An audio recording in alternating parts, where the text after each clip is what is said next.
Ana dhe Mario ishin shok prej shumë vitesh, dhe Ana bëhet kurioze një ditë dhe pyet Marion pse në familjen e tij ishin të gjithë kaq besimtar.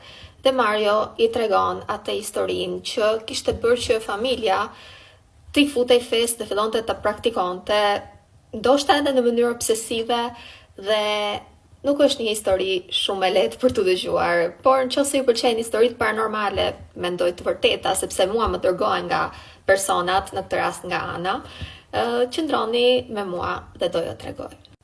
Familja e Marios kishte jetuar për shumë vite me gjyshrit, por mbas disa kohësh vendosin që të dalin në shtëpi më vete, pra dy prindrit, Mario dhe vllai i tij.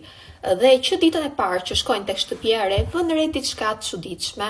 Në oborrin e shtëpisë ishte si një grop e hapur, dhe mamaja shqetësohej dhe i thot babait të Marios që ta mbylli gropën sepse mundet të rrëzohej ndonjë fëmijë dhe të lëndoheshin. Në fakt, ka një ide edhe më të mirë. Thot, le ta mbushim me ple dhe ta përdorim për të mbjellë diçka. Dhe kështu bën. Një ditë prej ditësh, babai i Marios ngrihet dhe shkon të mbuloj me dhe gropën, me idenë që do të mbjellnin diçka më vonë. Por të nesërmen në mëngjes ndodh diçka e tmerrshme, sepse babai i Marios nuk zgjohet nga gjumi.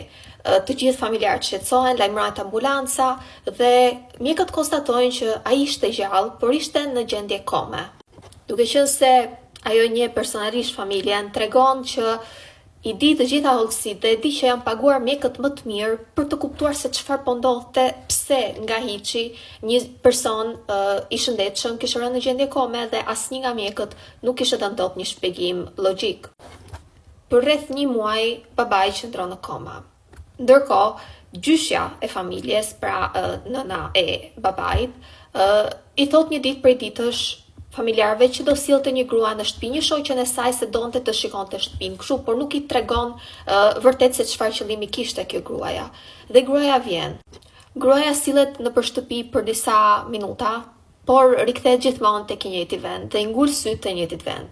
Është gropa, ose ajo që kishte qenë gropa, që tashmë ishte mbuluar me dhe kishin mbjell disa bim, por këto bimët kishin ishin tharë, nuk ishin lulëzuar dot.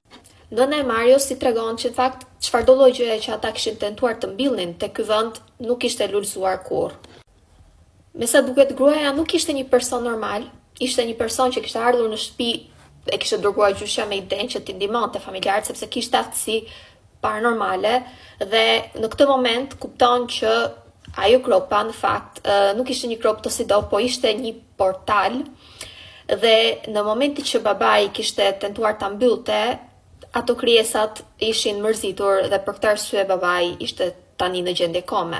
Gruaja i thot mamas së Marios që duhet patjetër që të bëj një ritual që të rihapej gropa dhe të bëj një sakrificë, një kafshë të therej dhe të brendshmet e kafshës dhe lëkura të futeshin në një kovë dhe të liheshin mbi çati. Por problemi ishte që këtë gjë duhet ta bënte e njëjti person që kishte mbyllur gropën, dhe babai i Marios që kishte mbyllur gropën ishte në spital në gjendje kome. Kështu që mamaja i thot, a mundem ta bëj unë këtë ritualin? Gruaja i thot që nuk është se ke ndonjë gjë për të humbur, provoje.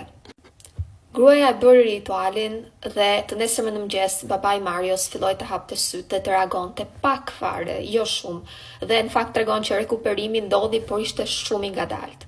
Por ajo që bëri përshtypje ishte që kur nëna e Marios shkoi tek çatia ku kishte lënë kovën me mbetjet e kafshës, shikon që kova ishte bosh.